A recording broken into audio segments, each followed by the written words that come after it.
Dr. Sanjeev Chaudhary is the Chief Consultant Orthopedic Surgeon and Director of Chaudhary Hospital. Uh, he completed his MBBS and MS from Nagpur University itself. He is a member of Senate Maharashtra University of Health Science. He is also a member of Senate Nagpur University. Apart from this, he is the founder of OSCER and he was also selected for GSC program of Rotary. He was an active member of Lions and JC's club as well. He started his career with his hospital, which was at that time only a five-bedded hospital. But with his hard work and dedication, it has now bloomed to a 75-bedded hospital. He has rendered his services to the society by organizing various diagnostic and treatment camps and also several public awareness programs. Time to time, Dr. Sanjeev Chaudhary organizes medical education program for the society. Among the many awards he has received, I would like to name a few. He was awarded as the best student of Nagpur University, an outstanding young person of the city award, a Vakare Millet Award, Orthopedic Surgeon of the Year Award, the Bhardwaj Award, Maulana Abdul Kalam Azad Award, Baba Sahib Ambedkar Samaj Utthan Award, and many more. So, without wasting much time, I extend a warm welcome to this dynamic personality, Dr. Sanjeev Chaudhary. Welcome, sir. Over to you.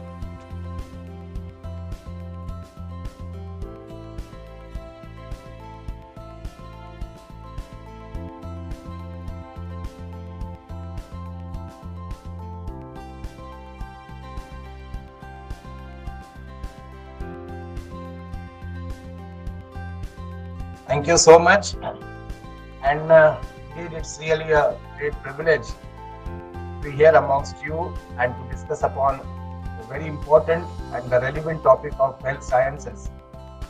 I'm really thankful to you all for giving me this opportunity for discussing the very important topic of relevance to all of you. So, once again, thank you very much. Ladies and gentlemen, today I have been asked to speak upon the very important topic which is quite relevant to almost everybody of us in the day-to-day living. The topic of discussion today would be osteoporosis, backache, and the knee joint pain. I hope the participants, most of us or most of you, probably must be going through a particular age group where I believe that most of you must be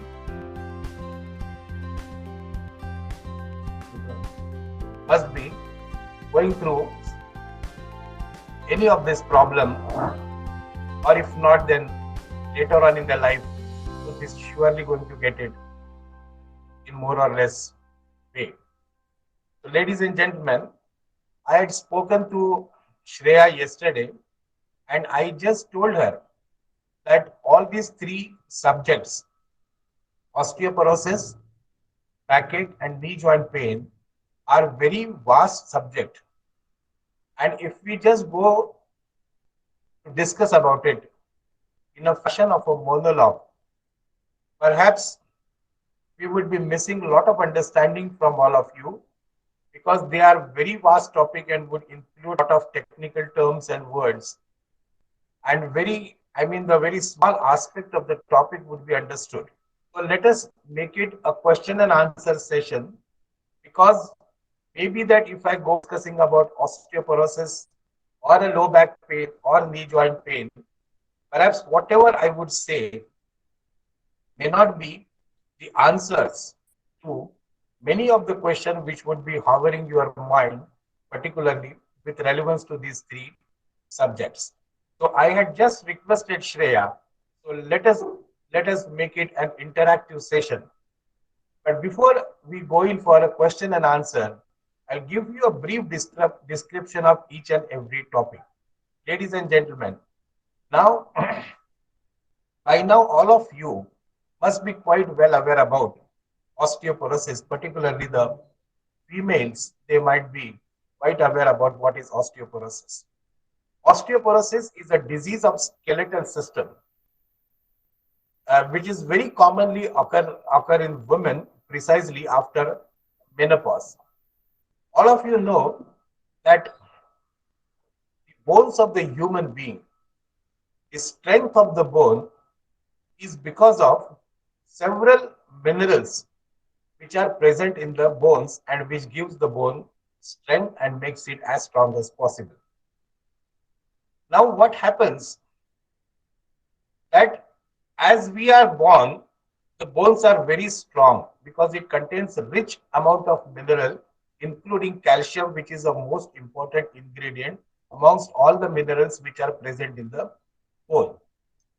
But say around after the age of 35 years, the bone starts the process of going into decay.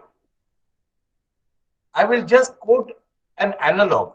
I'll just quote an analog which will make all of you understand osteoporosis in a very, very precise and discrete manner. Just imagine a newly constructed road. Just imagine a newly constructed road. Newly constructed road. Now, when the road is newly constructed, it looks very beautiful. It looks new and polished. With the passage of time, the road is subjected to several amount of stresses. The load, the stress of heavy vehicles which move over the road, and perhaps over the period of time, the road goes into the process of decay. And there occur several potholes, several several potholes in the substance of the road.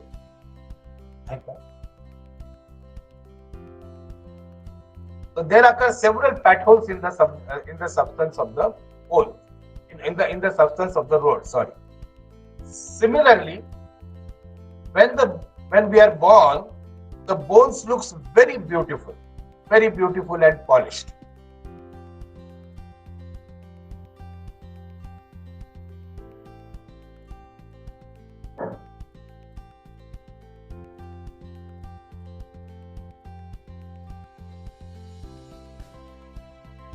So sorry, there was some technical snag. So I continue now. When we are born, the bones looks very beautiful. They looks very polished. They look very strong. But as the age advances, say around 35 years later, because of a lot of stress put on the skeleton, the emotional stress, physical stress, hormonal stress, over the period of time, the bone goes into the process of decay exactly as the road goes into the process of decay. Now, as the road goes into the process of decay, there occur several potholes on the substance of the road. So, when the bone goes into the process of decay, there occur several holes and cavities in the substance of the bone. Now, if the road is decayed, what comes thereafter is the process of repair. Now, how a road is repaired? When the road goes into the process of repair, it is repaired into 3 stages. You all must be knowing this. In the first stage, a team of workers, they will come and they will dig the potholes, they will dig the holes and clean it up as much as they can.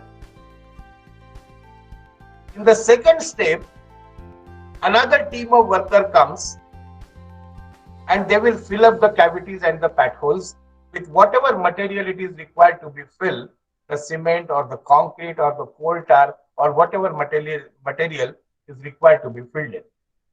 And in the third step, a road roller comes, and that road roller moves over the filled in potholes and make it as much smooth and polished as possible.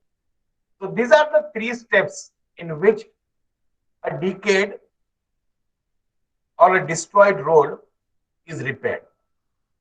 Similarly, when the bone goes into the process of decay after the age of 35 years, there occur several cavities and potholes in the substance of the bone, and there follows a process of repair.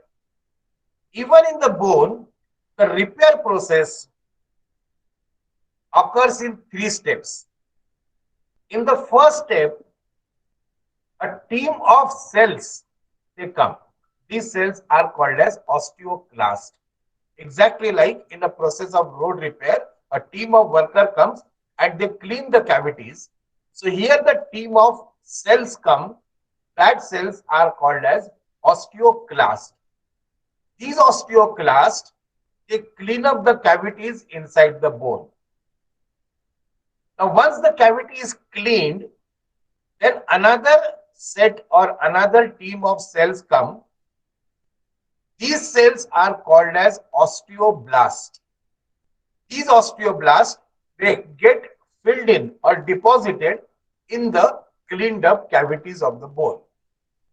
And then the third step, that is the third team, is a road roller. What happens in the road repair is a road roller which comes and polish. So in the third step in a bone repair, calcium comes and calcium acts as a road roller and it polishes the filled in cavities. So this is how the repair takes place in the bone. I hope you all understand. It is exactly analogous to the process of repair of road, right? Now, in the process of repair of road, all these three steps, first team coming and cleaning the cavities, second team coming, filling the cavities, and third team coming and polishing the cavities by road roller. All these three steps are governed or supervised by an engineer who calls the first team, who calls the second team, and he supervises and monitors the three steps. Similarly, in the process of repair of road, all the three steps, osteoclast, cleaning the cavity, osteoblast, filling the cavity, and calcium rolling over the cavity. All the three steps are also monitored and controlled by a supervisor, and that supervisor in a human body is called estrogen. Estrogen is a hormone. It is an hormone which is released from ovaries. So that estrogen controls all the three activities, just like a supervisor in a road repair. What happens, ladies and gentlemen, that after menopause, what is menopause? It is stoppage of estrogen. The estrogen is stopped from release. The estrogen does not get released from ovary. So there is no supervisor. There is no estrogen means there is no supervisor. But the process of repair of road keeps on continuing. So when the first team comes, that is osteoclast, and when the osteoclast dig the cavity in an attempt to clean it, there is no estrogen to stop it. So the osteoclast continuously keep on digging the cavity, because there is no estrogen to stop it. So it continuously keep on digging the cavities. So the bone becomes so weak, and one fine day the bone suddenly gets into fracture, even without a trauma or even without a fall or an accident. Ladies and gentlemen, this is what is called as osteoporosis. So this is a classical feature of osteoporosis. Osteoporosis is considered as a very dangerous disease in females. The reason being that osteoporosis does not produce any symptom. The whole process of decaying of bone and repair of bone, it automatically keeps on going inside the body. But after menopause, because there is no estrogen, osteoclast, the first cells, they come, they keep on eating the cavities. But because there is no estrogen to stop it, it keeps on eating the cavities, making it weak just to get into a major fracture even without a fall. So it is a silent disease. After menopause, no women know that inside her body, the bones are getting rotten, eaten. It is getting decayed every passing day. The bone is getting decayed because she doesn't get any symptom. She comes to know about it when she gets a fracture, even without a trauma or a fall or an accident.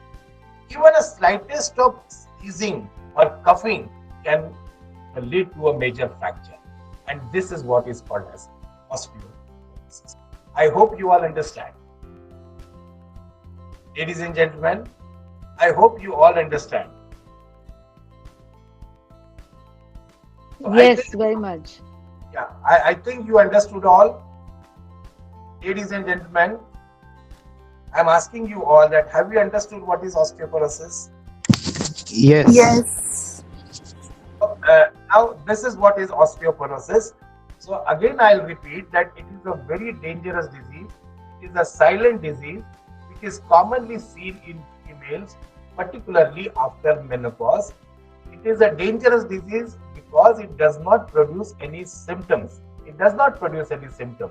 And the bone getting decayed, brittle, weakened, keeps on going on, and suddenly it goes into a major fracture even without the knowledge or even without the trauma.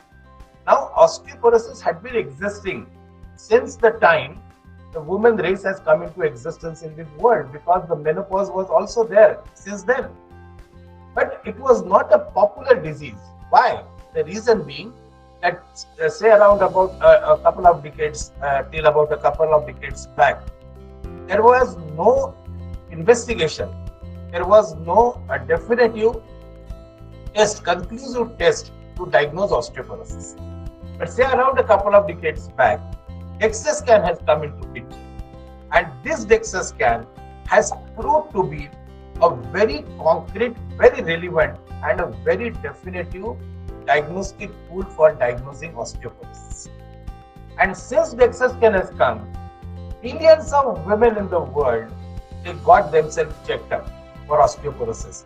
And it was found that as of today, the statistics says that 1 out of 2 women in the world, they suffer from osteoporosis. And it is then, ladies and gentlemen, this particular disease has come into a popular public domain, and thereafter a lot of campaigning had been taking place all over the world to create awareness about osteoporosis. And then, as usual, the pharmaceuticals companies, when they came to know that there is a huge quantum of people all over the world who are suffering from osteoporosis, so they came up with several drugs. There is an arsenal of drugs to control osteoporosis. And lately, whatever drugs have come up, they have been found to be extremely effective in the control of osteoporosis.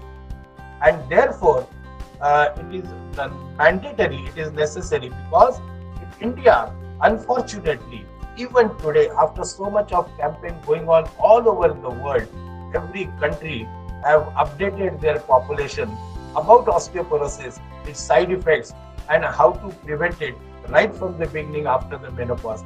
But unfortunately, our country, India, even today, is one among those countries which tops the highest incidence of osteoporosis. It is considered as second capital of osteoporosis. Why this is so? The only reason for that is lack of awareness. Because till about 2 to 3 decades back, it is understood osteoporosis could not be diagnosed. People very sparsely know about it because there were no definitive diagnostic tools. But now, today, there is a diagnostic tool which is very relevantly and very effectively diagnose osteoporosis. There are very effective medications also which can prevent the progress of osteoporosis. But even today, Amongst the osteoporotic fracture, India tops the list of those countries which reports highest incidence of fractures due to osteoporosis. And once the fracture occurs, ladies and gentlemen, just listen to me carefully. Once the fracture occurs, that particular fracture, it denies healing. It refuses to heal. And even if it heals, leads to a lot of deformities and disabilities, and thereafter the life becomes quite miserable. Therefore, indeed, it is necessary for every woman to understand this disease, to know about this disease, and to know about a very simple fact that after menopause, every woman must get her bone density checked up. The test for measurement of your bone weakness or bone strength is called as BMD. It is an abbreviation. It stands for bone mineral density. And this bone mineral density is tested by a tool which is called as DEXA scan. After menopause, everybody must go through it. And if you are found that you find that your bones are still normal, it is a very happy sign. But then to keep on maintaining the strength of the bone, there is a formula which I would address to you when you ask me the question relevant to that, how to maintain your bone strength throughout. If you are found to be osteoporotic, then you may start the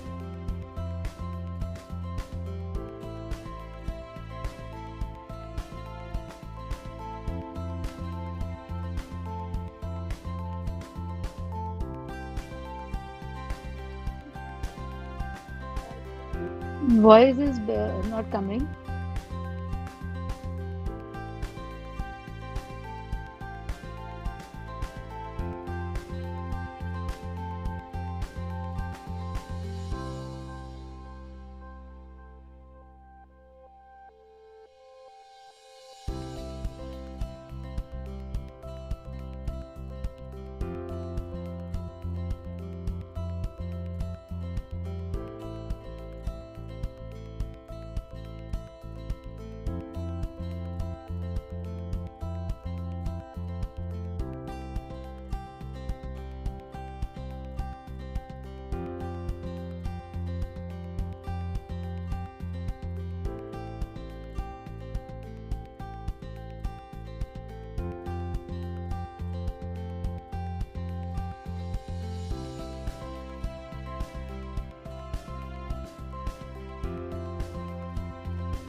Dr. Sanjeev ji, are you able to hear us?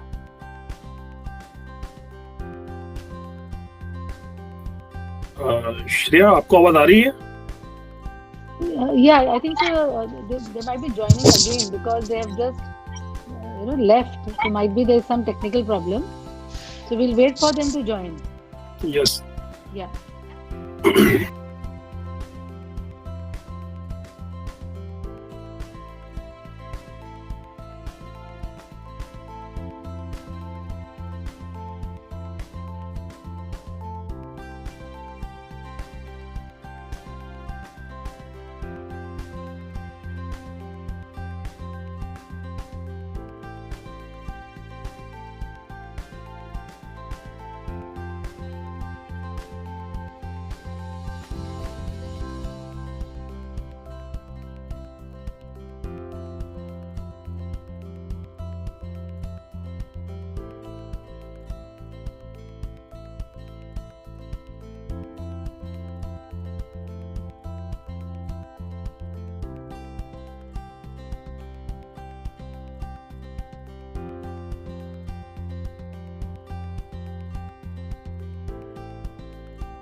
Yeah, he'll be just joining. There's some technical difficulty at the end.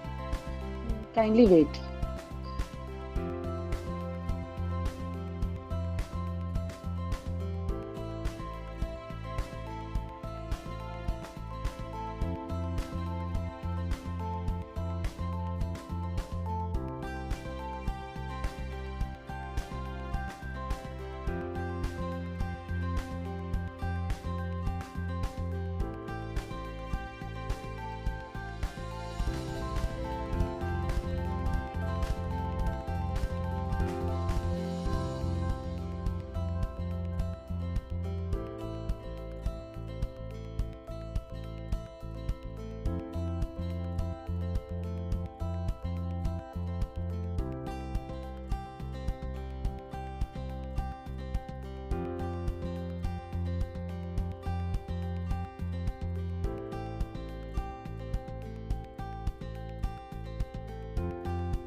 Sorry, there was some technical snag in the delivery. So I think all of you have understood what is osteoporosis. Ladies and gentlemen, is my voice is very Yes, clear? yes, it is. So I believe you have all understood. Or should I repeat anything which you feel that I should have repeated this, or straight away we go in for a question answer? After the bone care you were talking about. Yeah. Can you be little louder?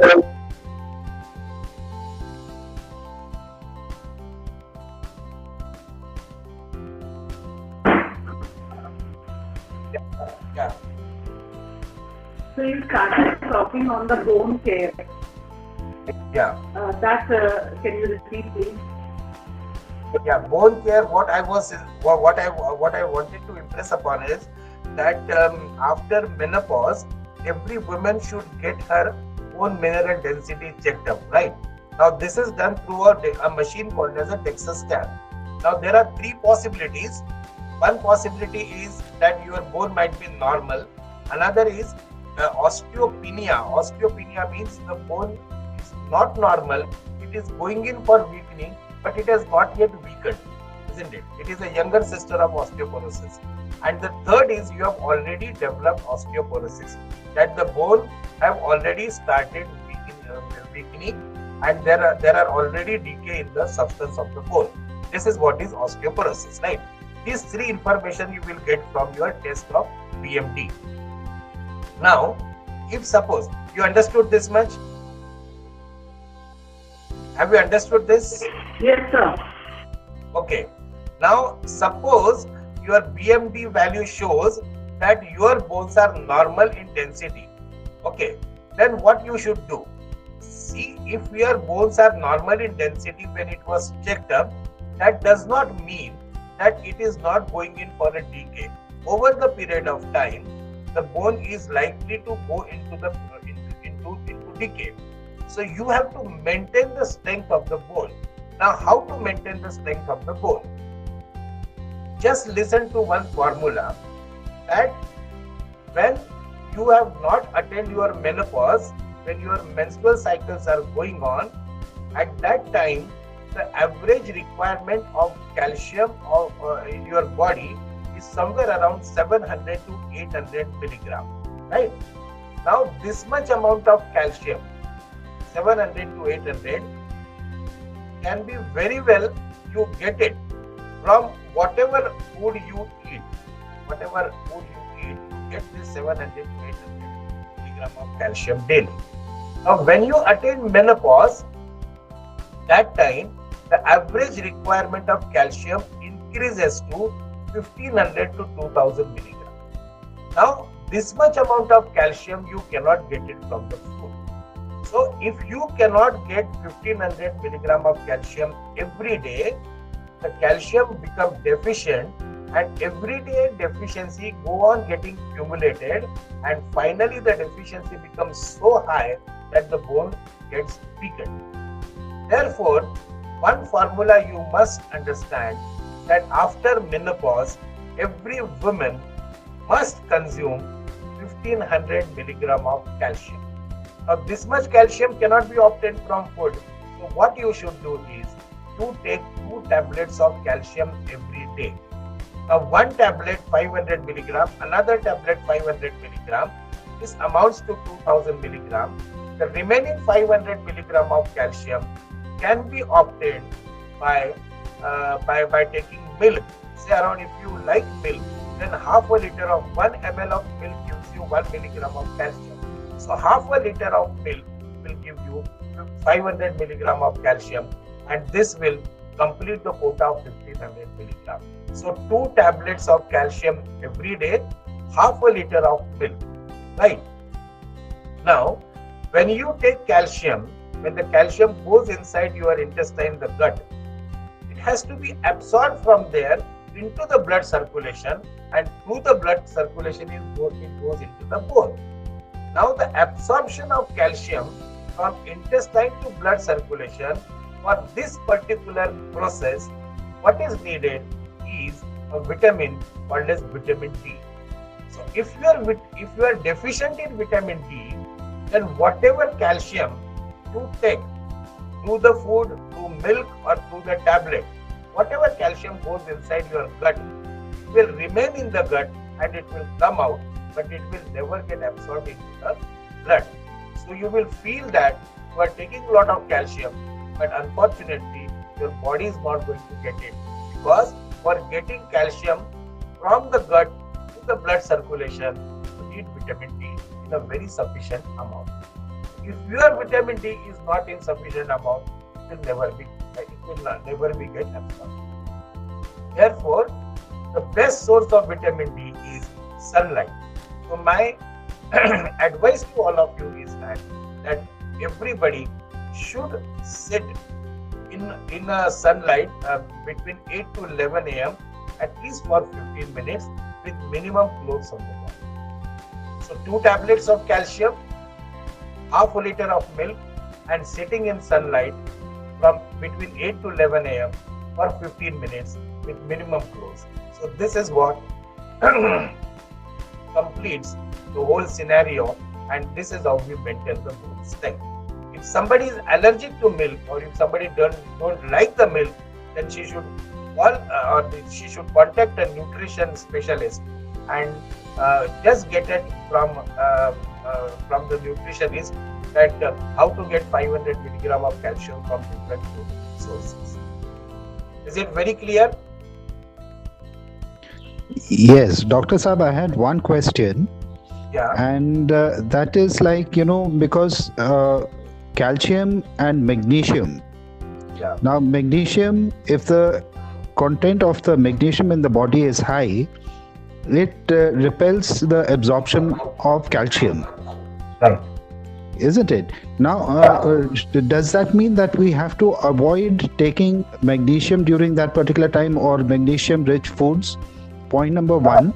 Point number 2, what would be like, the diet for a non-vegetarian to increase his calcium intake? I specifically, the second question I'm answering, I specifically mentioned about the milk. For non-vegetarian people, milk is a very good diet. Even if they are not, they are not amenable to consume direct milk, there are several milk products which they can consume, which would amount to almost around 500 milligram of calcium from a dietary source. About magnesium, let me be very clear to you that magnesium, though it is a content of the bone and it repels the absorption of the calcium in a very less amount, but you cannot avoid taking magnesium in the food. The reason being that magnesium is a very important constituent for heart as well as for brain. So there are many organs in the body which functions on magnesium. So deficiency of magnesium will lead to a major problem than what osteoporosis leads to. So you never be after that, because it doesn't. It doesn't restrict the calcium absorption to that extent. Dr. Saab, one more question. Like you said about the supervisor, that is the ovaries, who are responsible for estrogen. Estrogen, From right? the ovaries, yeah. Ovaries. Now, ladies who have got a full hysterectomy done, Yeah. What kind of precaution to be done in that case? Because estrogen is not being produced. Right, sir. Right. So, if hysterectomy means no estrogen, right? Now they are very, very likely to get osteoporosis because there is no estrogen, isn't it? So there is no supervisor to monitor the process. So the only thing is that they should get their BMT checked up first thing. The first thing is that they should get their BMT checked up.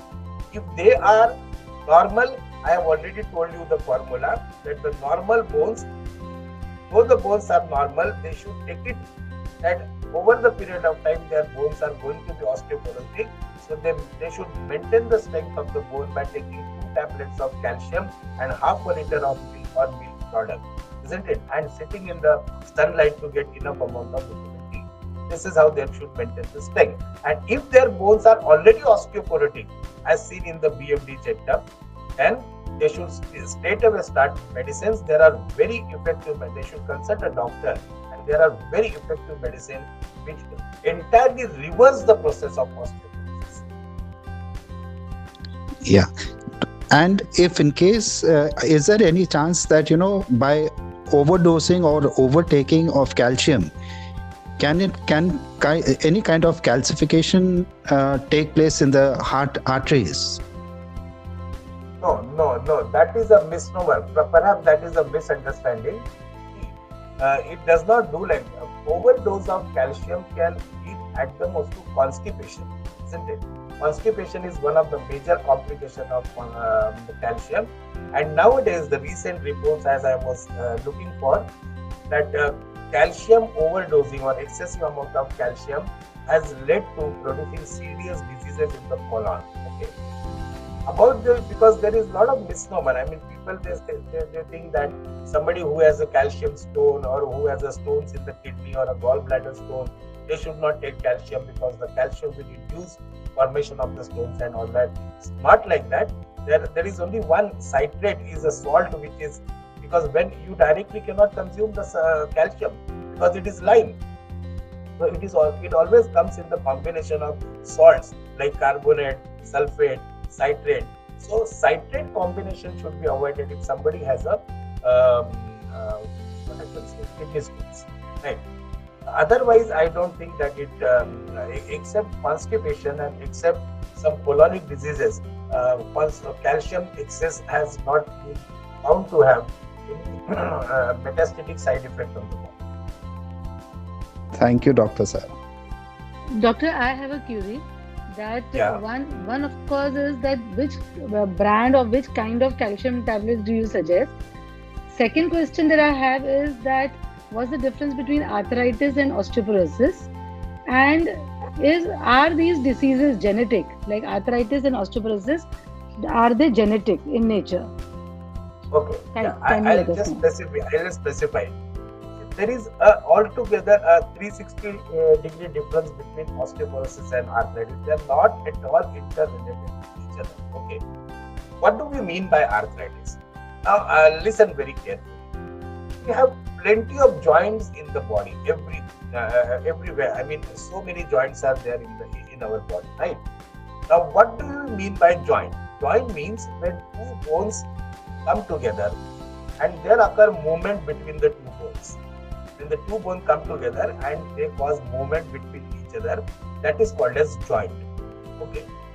Now, when two bones move against each other, these bones, they do not rub. There never occurs friction between the two bones normally, and therefore when we walk, we stand, we move, we run, we climb, we come up from the stairs, in all those movements there occurs movement at the joint. Means there occurs movement between the two bones which are participating in the joint. But we never get any sound, we never get any click, we never get any or we never get any pain while doing all these activities in a normal situation. Why? Because when the two bones they move against each other, they do not rub against each other. There never occur friction between the two. Why there never occurs a friction? Because between the two bones in a joint, there is a presence of a very smooth and glistening material. This material is called articular cartilage. Okay, it is something like a cushion which does not allow these two bones to rub against each other, and that precisely is the reason that we never get any pain or any type of sound when we normally move or when we run, we walk, or whatever activities we do. Right. Now, this is called as articular cartilage. When the articular cartilage is destroyed, then the medical condition is called as arthritis. The basic meaning of arthritis is destruction of the articular cartilage, which acts as a cushion between the two bones in the joint. That is arthritis. When the destruction of the articular cartilage occurs because of advancing age, then it is called as osteoarthritis. When the destruction of the articular cartilage occurs because of rheumatoid disease, then it is called as rheumatoid arthritis. When the destruction occurs because of tuberculosis, it is called as tuberculous arthritis. When the destruction occurs because of rise in the uric acid level in the blood, it is called as gouty arthritis. When the destruction occurs because of infection, it is called as septic arthritis. So, arthritis means destruction of articular cartilage, and whatever reason is responsible for destroying that articular cartilage, accordingly, that disease gets the name. Now, out of all these type of arthritis, because of advancing age, which everybody of us get, osteoarthritis, everybody has to go through the process. There is nobody in the world which is immune to get osteoarthritis. Because of age, the cartilage gets destroyed and the bones start rubbing against each other, causing severe amount of pain. That is called as osteoarthritis, which everybody of us get because of advancing age, sooner or later. So that is osteoarthritis. It is because of age. Tuberculous arthritis is because of infection called as tuberculosis that goes into the knee joint and destroys the cartilage. Gouty arthritis is because of rise in serum uric acid level. Now, out of all these arthritis, only rheumatoid arthritis is genetic. It is hereditary. It is genetic in origin, isn't it? Therefore, osteoarthritis, which is because of advancing age, it starts normally after the age of 60 years in male and 45 years in female. However, rheumatoid arthritis, because it is genetic, it can start any time between 16 years to 80 years of age. Is it very clear? Is it clear to you all? Yes, Dr. Sir. Would the spine, we hear of herniated disc? Yeah. Is it that same cartilage or something, the cushioning effect, which gets destroyed? See, in the spine, the whole spine have multiple vertebrae. All the vertebrae together, they are kept one over the other, and they make what is called as vertebral column. So there are 7 in the cervical spine in the neck, 12 in the back, and 5 in the lower lumbar spine. Right. Now behind these vertebrae are kept exactly one over the other. You understand this? Yes. Then behind this vertebrae there is a canal, and through this canal passes the most important nerve of the body, the biggest nerve called as spinal cord, which comes out right from the brain, and it travels through this canal. In between every 2 vertebral body, the spinal cord gives branches. Just like the branches of the trees, main tree, the spinal cord gives branches. These are the nerves which comes out from the spinal cord in between every 2 vertebral body, and these nerves, they go down into the legs. One goes to the groin, second goes to the thigh, third goes to the calf, fourth one goes to the foot. So all the 5 nerves which comes out from the lumbar spine, they go into the leg. The nerves which comes out from the cervical, that is neck spine, it goes into the hand, and the one which comes out from the back, that is, they are called as thoracic vertebra. These nerves, they go and distributed in the chest and the abdomen. Now, in between every two vertebral body, there is a cushion-like structure which is called as intervertebral disc, isn't it? Now, this intervertebral disc has got two components. The outer is called as annulus fibrosus, and in the center, there is a toothpaste-like jelly which is called as nucleus pulposus. So, when the annulus fibrosus break, the nucleus pulposus comes out like a toothpaste. It herniates out, and just behind that disc passes the nerve which goes into the leg. So it hits on the nerve, and you start getting pain and the distribution of that nerve in the leg. So this is called as herniated disc. Okay, thank you, Dr. Sir. Any other question?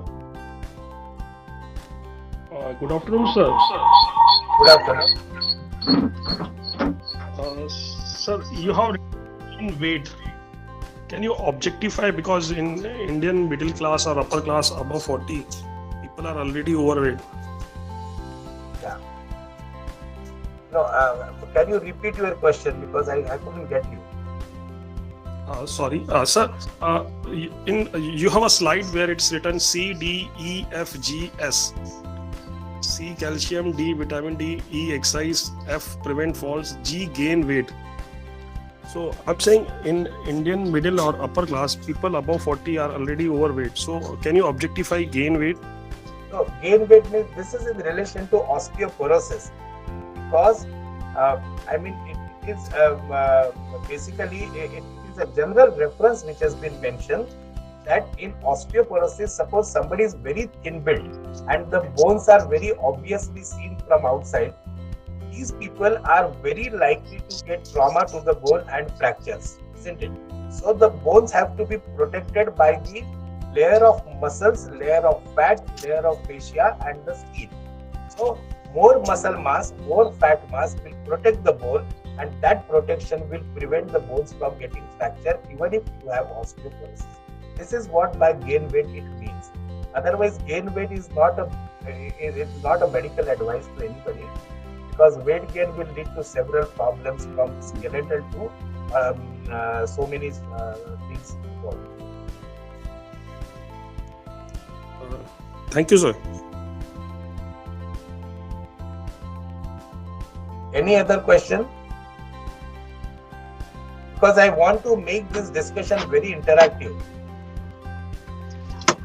Yeah, so can you suggest what kind of exercise is recommended for our bone health? See, there are different types of exercises, because it depends upon what you are suffering from. Like if you are asking in relation to osteoporosis, what I would suggest is that in osteoporosis, the exercise which you should perform should be low impact exercise. Low impact. I must be like low impact.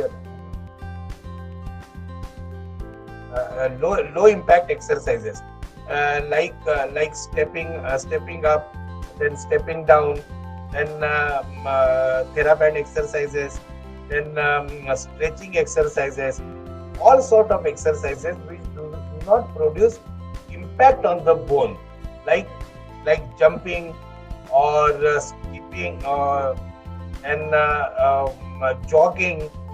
These are the exercises which are not advisable if you are suffering from osteoporosis. If you are suffering from low back pain, then the exercises which you are supposed to do depends upon what is the cause of back pain. Like if it is a slip disc or if it is a herniated disc, as somebody has mentioned it. See, these are the. Can you see the pictures? These are the low impact exercises. Excuse me, can you see this picture, ma'am? Yes, sir, we can see. These are the low impact exercises. These are advisable for osteoporosis.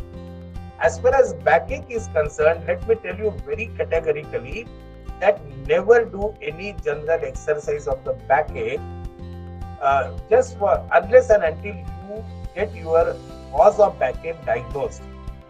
What I mean to say is that, listen, if you have a back pain, then that back pain is because of several other conditions, several other reasons. Everywhere the symptom would be backache, but the cause would be several other. Like, it could be because of spondylosis, the backache could be because of herniated disc, the backache could be because of lumbar canal stenosis, the backache could be because of spondylolisthesis, the backache could be because of simple muscular pain, the backache could be because of lumbar discogenic pain. What I mean to say is that you must get the cause of your backache properly diagnosed from a doctor before you get yourself subjected to exercise. This is very, very important, madam. I will quote you an example. There are two conditions. One is slip disc or a herniated disc. Another condition, I don't know whether you have heard it or not, it's more technical. It is called as spondylolisthesis, where the bone, they slide over one another, like the fifth and the lumbar vertebra and the sacrum, they move over one another. There is a dislocation. They slide over one another. Fourth and fifth, 3 and 4, they slide over one another. All the vertebrae are arranged in a very straight line. So one vertebra goes behind, one comes forward. This is called as spondylolisthesis. It is a rare condition which is very commonly seen in women. Now, in spondylolisthesis, the exercise which one is supposed to do are forward bending exercises. In a slip disc or in a herniated disc, the exercise which one is supposed to do is back bending exercise. So in herniated disc, exercise required is back bending, and the thing which is to be prevented is forward bending. In spondylolisthesis, the exercise to be done is forward bending, and to be prevented is backward bending. It is exactly reverse. Now I'll just go to an example. I will tell you the story. This is what has virtually happened. I was just working in government medical college once upon a time, and I had a patient who had a slip disc. She was a bank employee. I treated her and I told her to go ahead with an exercises program. So she was doing it, but probably she did not get the relief. So she went to a yoga expert. Okay,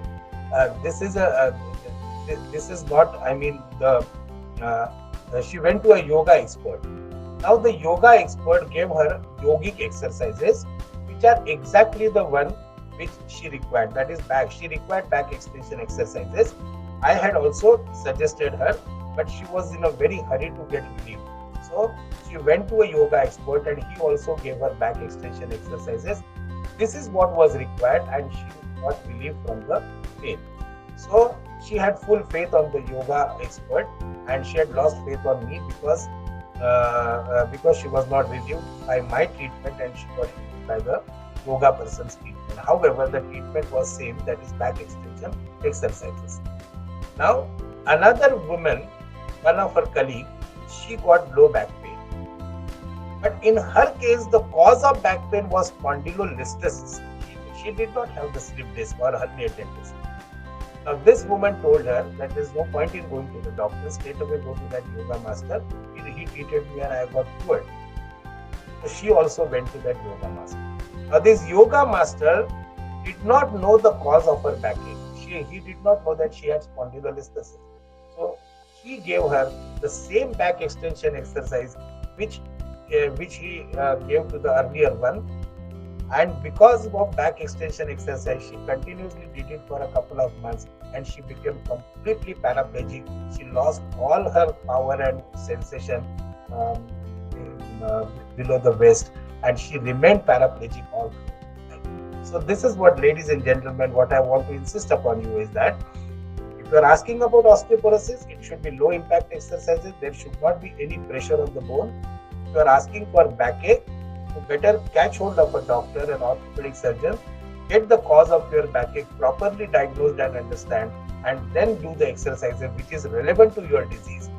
And if you have a knee pain and it is diagnosed as degenerative arthritis, that is arthritis because of age, then there are very classical set of exercises which are called as quadriceps exercise, and those exercises have to be done. Have you understood? Yes. What about cycling and running for knee pains? Very good, extremely good. Cycling, swimming, and running are the best exercises for the knee pain. But running means on the plain surface, not on the irregular surface. Like you can run on a plain cement road or tar road, but not in the garden where the surface is not smooth. What about treadmill? Treadmill? You can do treadmill, but in a plain treadmill, not on the slanting treadmill. Like steep treadmill, that you should not do. But on a straight treadmill, you can walk or you can run, whatever you want. Do we have any specific kind of special shoes or soles to be worn? No, not related at all. It's your choice, not related at all. Unless and until you have deformities, congenital deformity in the foot, like a flat foot or something like that. Otherwise, I don't think so. There was a concept which had come in between, say around past 10 years back. There was a concept that people who have osteoarthritis of stage 3, then there are specific shoes or specific boots which can be used while running and walking, which gives relief to the knee joint pain and all that. But then it turned out to be all humbug, and these are all obsolete concepts. Okay. Doctor sir, we have, often I've heard like arthritis of the ears or arthritis of the chest, the way the chest, the middle part. Is that true? No, see, there is no question of arthritis in the chest. See, chest has few joints. In the center of the chest, there is a bone called a sternum. We usually break while going in for a bypass surgery. There is a sternum, and to the sternum, all the 12 ribs are attached to the sternum. Now, in between the sternum and the ribs, there is a cartilage which never gets destroyed unless and until there is a disease. So, I know about only 2 diseases which can destroy the cartilage. It is never because of age. One is called as costochondritis. It is Peat syndrome, again commonly seen in women. On the left side particularly, there is a pain in the junction of the rib and the sternum. That is costochondritis. It's very, very common disease. And another reason for destruction of cartilage between sternum and the rib is tuberculosis. While because of advancing age, cartilage between sternum and the bone getting destroyed and causing arthritis is very, very, I have not heard about it. But in case if a person is suffering, they keep saying they keep getting this pain in the center of the chest, then what should be done? No, it has to be analyzed and proper diagnosis has to be made that what is the reason for getting pain in the chest. The center of the chest is the bone called sternum. So there has to be some reason for that because it has to be properly diagnosed. The advancing age causing rib is another condition called as ankylosing spondylitis. It is a genetic condition, ankylosing spondylitis, again a very rare disease, which can cause pain in the articulations of the chest. Otherwise, chest pain has to be properly analyzed. There are thousands of reasons for getting pain in the anterior aspect of the chest. It has to be properly analyzed. Thank you, doctor. Thank you so much. Any other question? Sir, can you put some light on what the calcium exactly we should take? And in market, we get calcium in combination with vitamin D. So is it recommended or like sunlight exposure, as you said, it's mandatory? Yeah, it's a very good question. This is what I was expecting because these are all marketing strategies, madam. And let me be very honest to you. I do not really approve the combination of calcium and vitamin D together because these two are different components. Vitamin is a vitamin and calcium is a mineral. Okay.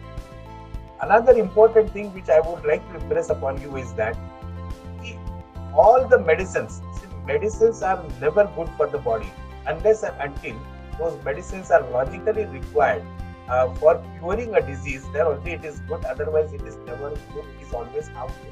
So excess of any medicine would be harmful. While taking vitamin D, I think that you must estimate your serum vitamin D3 level. You must estimate serum vitamin D3 level, and if you find that they are low, then only there is point in taking a supplementation of vitamin D, because your body is not producing enough vitamin D which is required for metabolism of calcium. Then only you should take an external supplement. Otherwise, it is not needed. So the normal vitamin D level nowadays, what is going on is 20 microgram, right? Now, if it is less than that, if it is, this is my own algorithm, madam. You won't find it in any textbook. This is all my own algorithm which I have engineered or devised out of treating thousands of patients over the last 25 years. That if your vitamin D is between 15 to 20, isn't it? You see, if it is about 20, you don't need to take vitamin D at all. No need to take vitamin D. If it is between 15 to 20, simple exposure to sunlight for 15 minutes every day between 8 to 11 a.m. with minimum cloth is enough. Whatever deficiency is there, that can very well be compensated by sunlight exposure. If your vitamin D ranges between 10 to 15, then you should start taking sachet of vitamin D. And if your vitamin D is less than 10, then you should start injectable vitamin D, which comes in the form of arachidol. It is vitamin D3 injection, which is to be taken in the dose of 6 lakhs international unit every fortnight. So if your vitamin D is less, then only take it. See, gone are the days when vitamin D was never used to be estimated, but now you have an estimation of vitamin D. If it is quite good in your body, sufficient enough, why should you take the supplement unnecessarily? Because there is also a condition called as hypervitaminosis B. So in the whole world, the number of patients suffering from hypervitaminosis are very less in number. Vitamin D rarely have a toxicity, but still it is reported. So why should you go in that? So if you have a sufficient vitamin D, I don't think that you should take supplementation. And if you have a deficiency, then and then only you should think about supplementation. And the supplementation should be in this form. And whatever I have suggested you, that between 15 to 20 sunlight, between 10 to 15 sachet, and with less than 10, then vitamin D3 injection. This is my own algorithm, and you won't find any justification to it in the literature or in any other scientific document.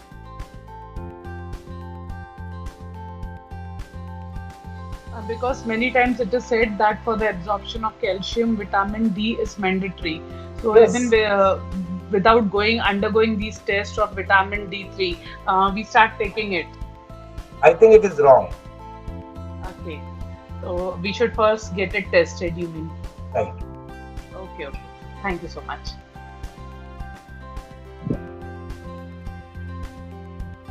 Sir, which calcium would you recommend to us? See, Which is any calcium. See, Okay. the whole concept is that if you have attained your menopause, you must take 1500 milligram of calcium. Okay. So see, 1500 of milligram of calcium to food stuff is a difficult proposition. Because Okay. how much you can eat?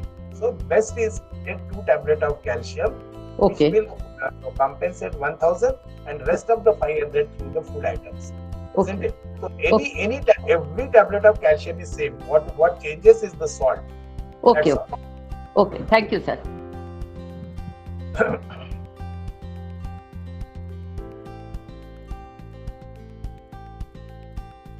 Any question?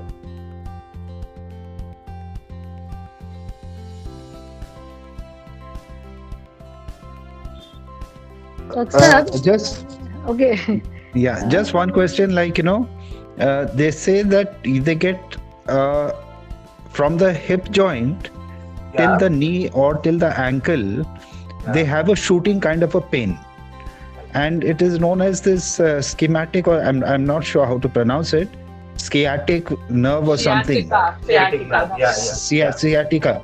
Like, this is a very common kind of a problem which is being coming up. Yes. So how does one overcome that? No, see, I told you, I have already explained you. This is nothing but a presentation of an herniated disc. As I told you, that in the lumbar spine, in the lower back, there are 5 vertebrae which are kept one over the other. These vertebrae are the blocks of the bone. Right? Have you understood this? Yes. Now, behind this, there is a canal, and through this canal passes the spinal cord. Spinal cord is the biggest nerve which comes from the brain. Now, in between every 2 vertebrae, the spinal cord gives branches. These are the individual nerves in between every 2 vertebrae. Now, the nerve which comes between the 5th lumbar vertebra and below that, the bone is called as sacrum. So, between 5th lumbar vertebra and sacrum, the spinal cord gives out the nerve which comes down, passes through the gluteal region, back of the thigh, back of the knee, and then goes down up to the foot. This is the longest nerve, and this nerve has been given a name called as sciatic nerve. Right? Rest all other nerves are not given any name, but this particular nerve has been given the name called as sciatic nerve. Right?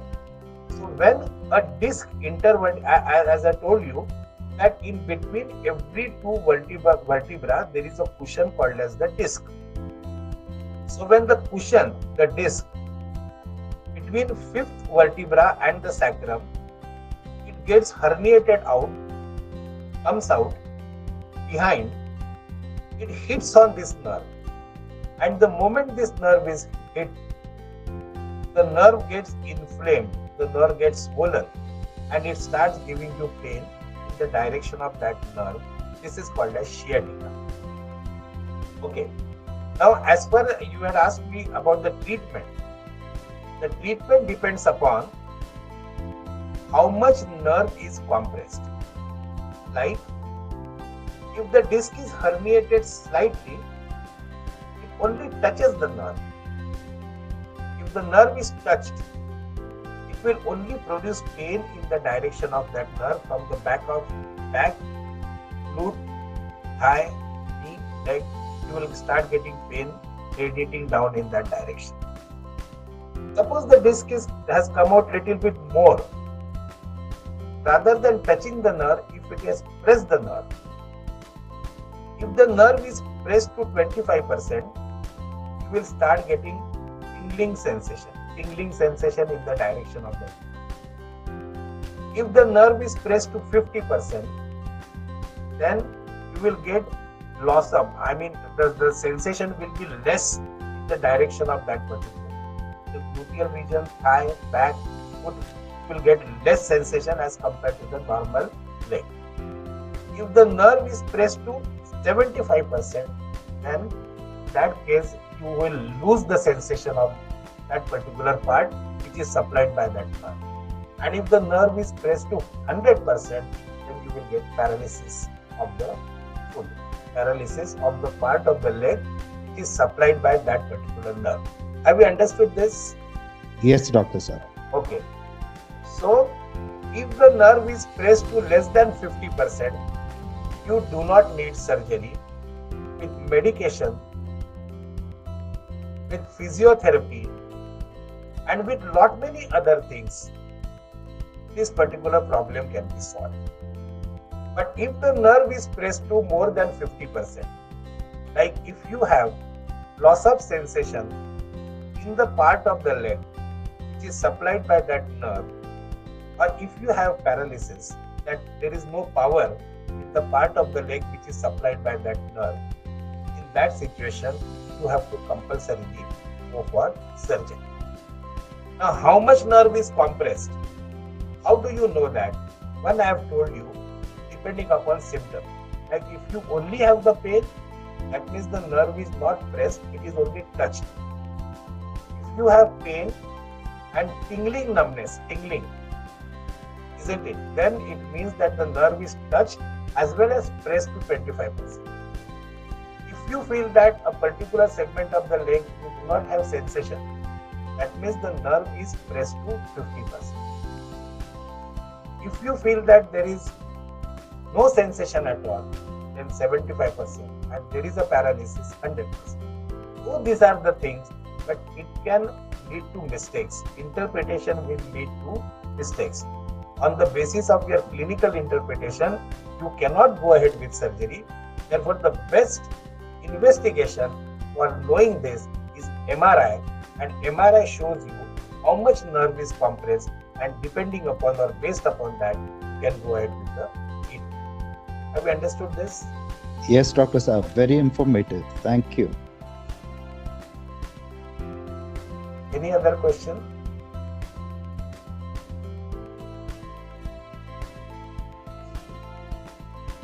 My last question is about the gout. Yeah. Like how do we overcome the gout, especially on the toe, the big toe? See, especially means whenever gout is diagnosed on the basis of toe only, because when gout starts in your body, the first part of the body which gets affected is the great toe, isn't it? Now, gout is a hereditary. Basically, it is a metabolic disease.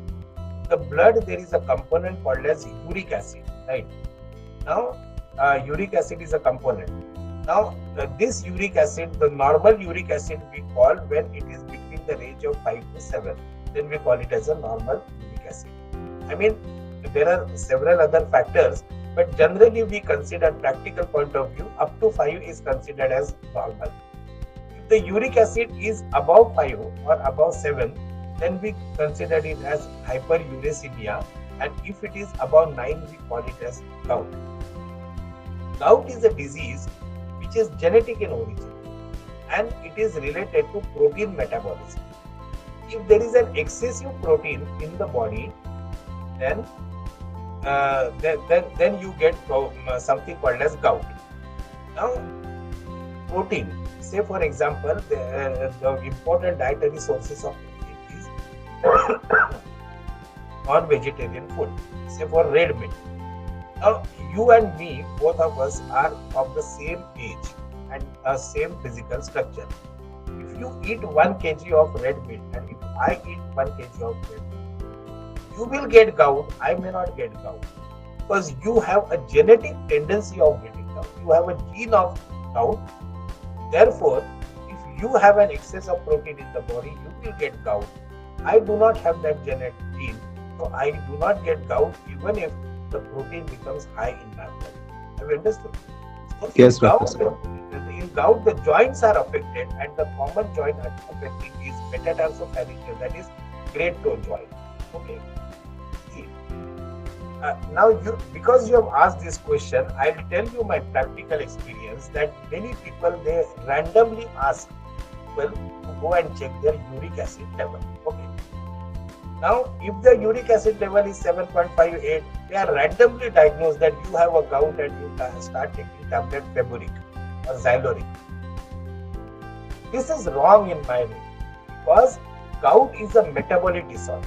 Say, for example, if anybody, even a normal person, have a consumption of high protein like paneer or red meat or something, fish, or if you had consumed alcohol, and if you do a uric acid randomly about within 4 hours after that, you'll always find that your uric acid level will be higher, even if you don't have gout, because you have consumed excessive amount of protein. It would be a little bit higher than the normal. It comes like that, but that does not mean that you have gout. And many of the times it is seen that even 7.58, oh, you have gout, and now you start taking dietary restriction and you start taking treatment of the gout, which in my opinion is wrong. The exact way of calculating your uric acid is, I'll tell you that if you suspect that you have gout, if you suspect that you have hyperuricemia, then you should do your uric acid level for 3 consecutive days. That too in a fasting sample, like Monday, Tuesday, Wednesday. Daily you do the uric acid level in fasting sample, and the average of that particular thing is the your true uric acid. And if that is between 5 to 7, and if you have a joint pain, then a simple tablet of indomethacin would suffice. If you have a uric acid level between 7 to 9, then indomethacin as well as Feburic is a uricosuric drug, Feburic, that will take care of you. If you have a uric acid level above 9 to 12, between 9 to 12, then you need to take one tablet which is called as Goutnil or colchicine. And if it is more than 12, then you need to be started on corticosteroids. So these are the simple protocols, isn't it? And before you check for uric acid, 48 hours before that, you must stop all the medications, whatever you are taking for pain, hypertension, whatever, because any drug can lower down your uric acid level and you will get a false report. So 48 hours before you do the uric acid level, stop all the medication and do uric acid level consecutively for 3 days in a fasting sample. Take the average of that, and that is your true uric acid level. If it falls between 5 to 7, either do not take anything or at the most take indomethacin. 7 to 9 is indomethacin and Feburic. 9 to 12 is colchicine, that is Goutnil, and above 12 is corticosteroid. Am I getting more technical? No, it's perfectly fine and very informative. And thank you very much for answering all my queries. Thank you once again, Dr. Saab. Yeah. Anybody with the questions? Yes, one from my side, last one. When to You can consider... ask as many as you want, but before I answer your question, let me give me the confidence that you are understanding everything whatever I am telling. Otherwise, I'll just go on speaking it.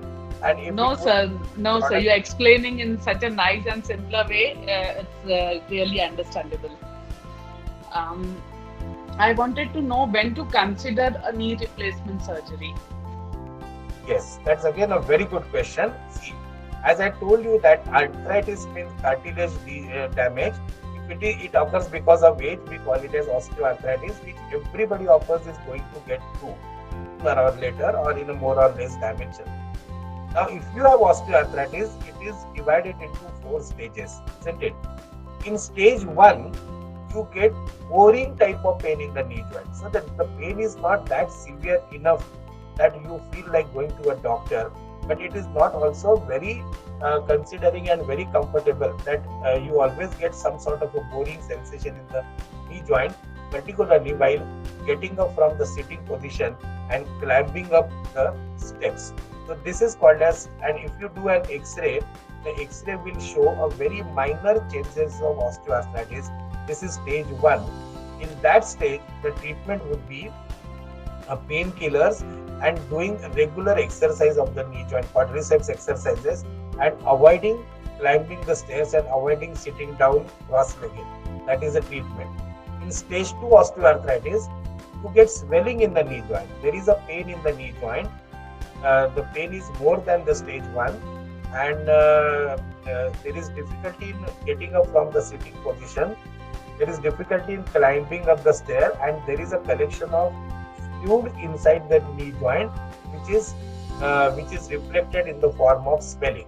So this we call it as stage 2. In stage 2, no medicine work for pain killing. No medicine work. No painkiller works. The treatment is you have to take out the fluid and put an intra-articular injection of steroid. Steroid has to be injected inside the knee joint. In stage 3, of course, followed by regular exercises of the knee joint. In stage 3, the pain in the knee is much more severe, and you get deformity in the knee joint. There is a bowing of leg. This we call it as stage 3. In stage 3, we either go in for a high tibial osteotomy, we go in for a surgical correction of the deformity, or else we go in straight away for a knee replacement surgery. I mean, this is optional. And in stage 4, the knee is extremely painful. You are not able to walk even for a few steps. Walking becomes very painful. There is a lot of crackling sound inside the knee joint. Getting up from the sitting position and climbing up becomes the remotest possibility for you.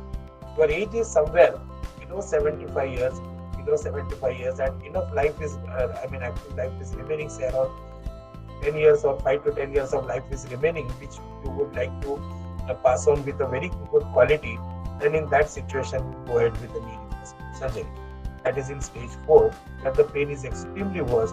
But if somebody is 85 years plus and the pain is too much and stage 4 osteoarthritis, I won't advise you to go in for a knee replacement surgery, because it should be productive also, that if you replace the knee joint, at least 5 to 10 years of active life has to be remaining there. The rest of your system like heart and kidneys and everything is normal, you are not bedridden, and you feel that you are able to socialize and can lead a quality life at least for 10 years down the line thereafter, then only is going ahead with the knee replacement surgery is productive.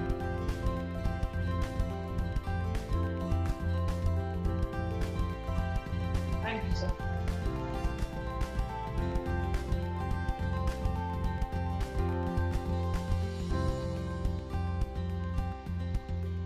Any question? Yeah, doctor. In fact, your journey as an orthopedic, I just wanted to know that have you been able to corroborate any kind of, seeing a person who has arthritis or osteoporosis? Have you found that anyone suffering with continuous emotional issues like anxiety, fear, grief, are these also the causes for arthritis and osteoporosis? Yes. No, not osteoporosis. See, psychosomatic disorders will never produce osteoporosis, but neck pain, backache, joint pains are the presentations of psychosomatic. That we call it as, in our language, we call it as somatization of psychological disorder. Like anxiety, stress, depression, they all can lead to the presentation of backache and joint pains. There could be a vague presentation. The very common organ which gets affected because of psychological disorder, functional disorder like depression, anxiety, conversion disorder, obsessive psychosis, whatever it is. The common organ is the intestine. We usually get with the intestinal problem like diarrhea, loose motion, constipation, reflux, vomiting, clenching. All these are the common symptoms. The intestinal and the GI problem are the commonly affected, but this as well, backache and joint pains are also the common presentation of psychological disorder. So the line of treatment that is suggested will be a combination of No. See, it is not the combination. See, what we will do is that if somebody has come to me, and if that woman or a man, whatever it is, he or she complains of severe amount of joint pain, I will examine him, and if I found that there is nothing inside the joint is absolutely free, the range of motion is absolutely normal, there is no instability in the joint, there is no crepitus, no evidence of arthritis, and everything is normal, but still that man or a woman screams with pain, then I would suspect that probably it is not an organic issue inside the joint, it is a presentation of some psychological disorder. So I will go and ask him the history related to that.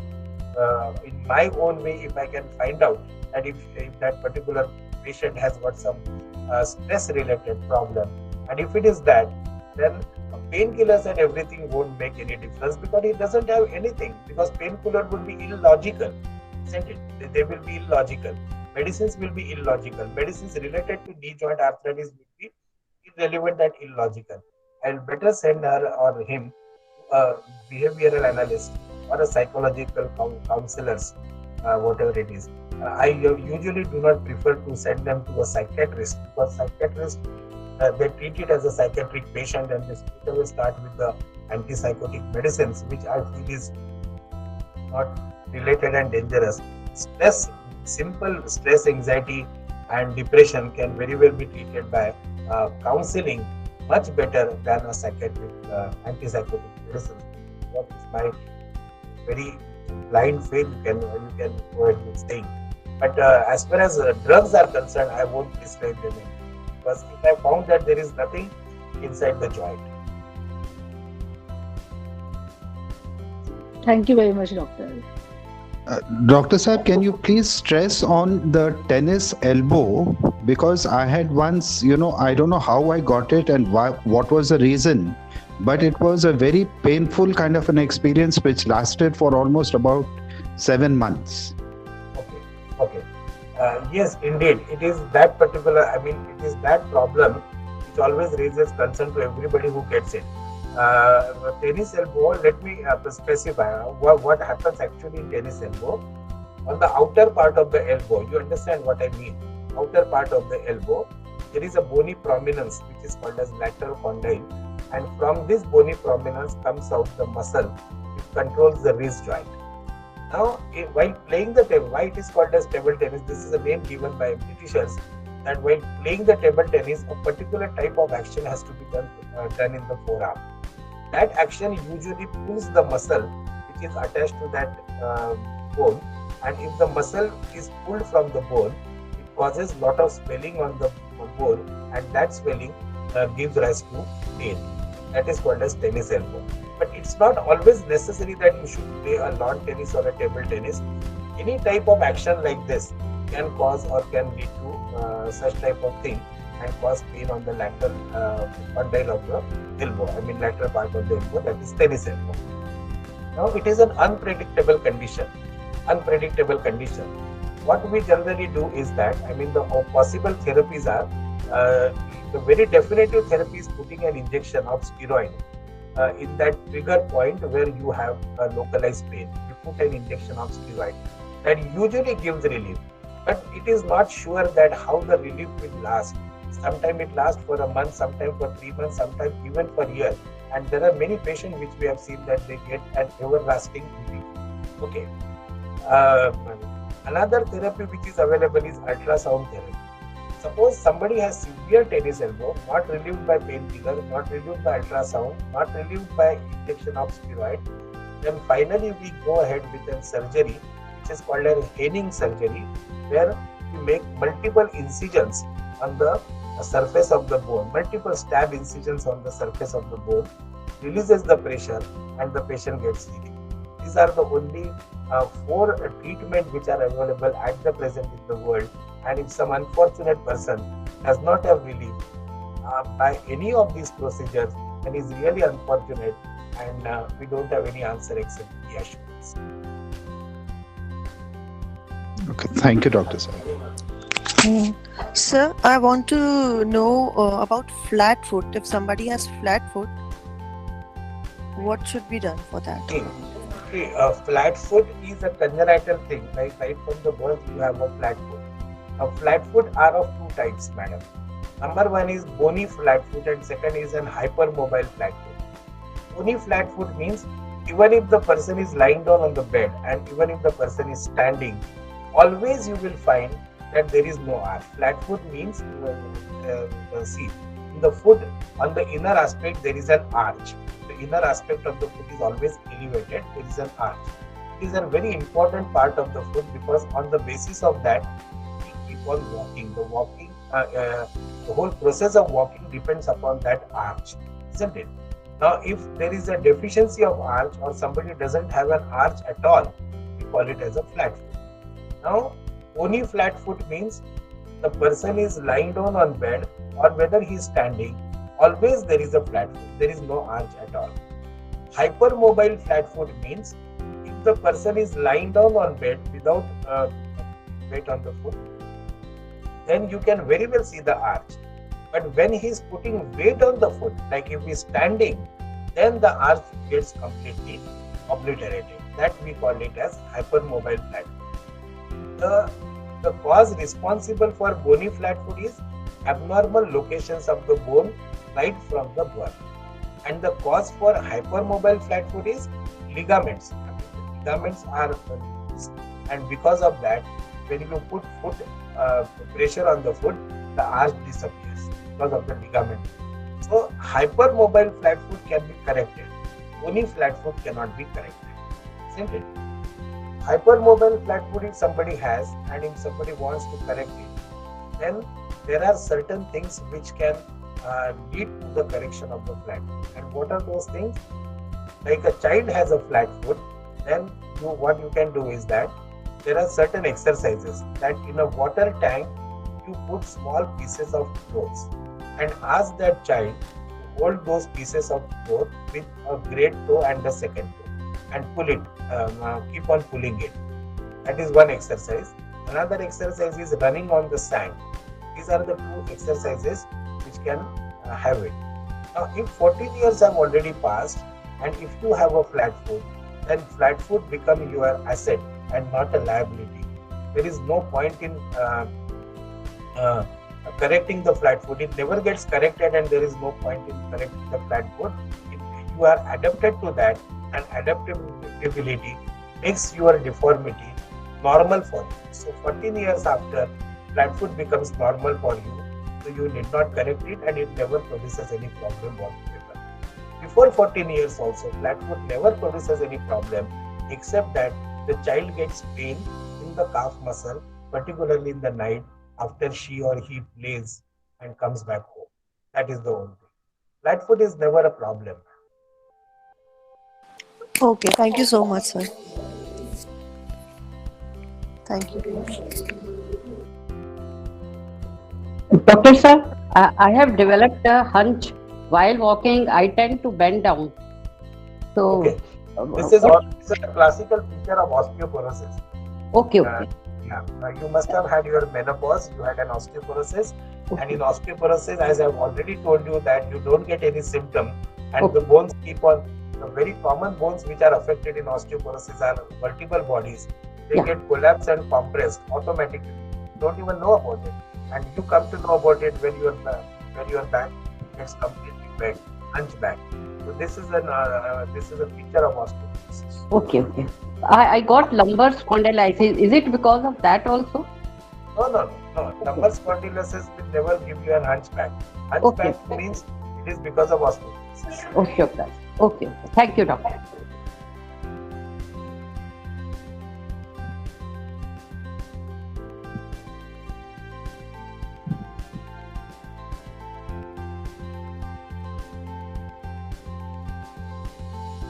Any question?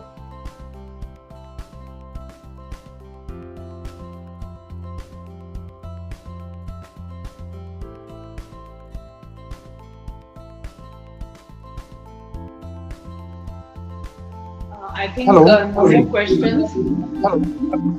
Hello. Sir, yes, I'm hearing you. Hello. I'm hearing you. Surendra, I am hearing you.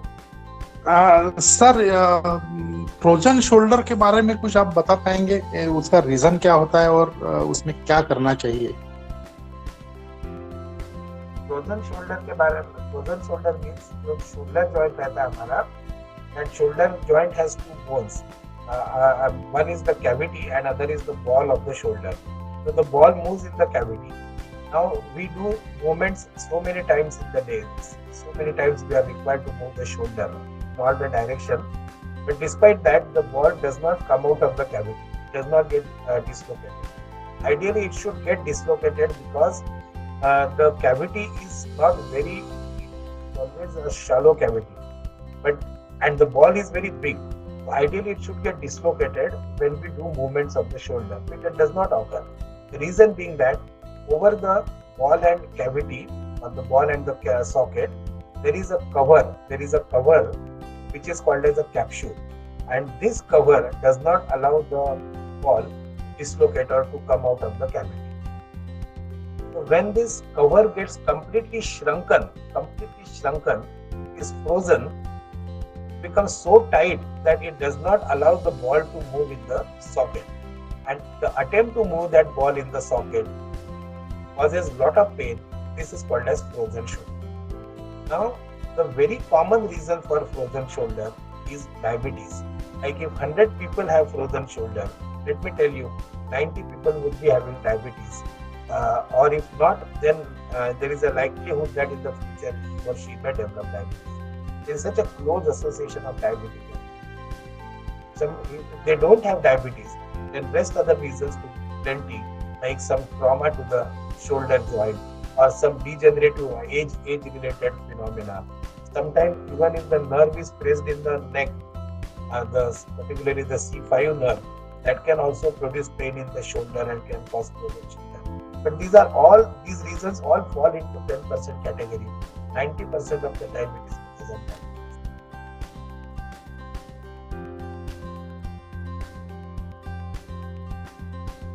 Thank you, sir. You understood?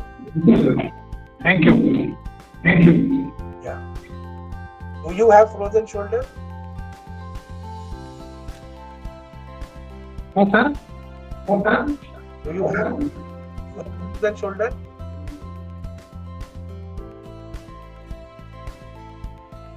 Okay, you can't hear me?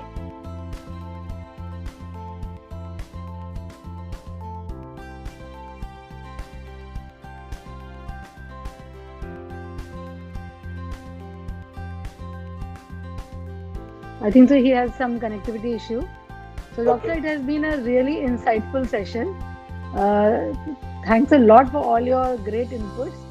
I would request Mr. K.N. Sita to propose a vote of thanks for Dr. Sanjeev Chaudhary.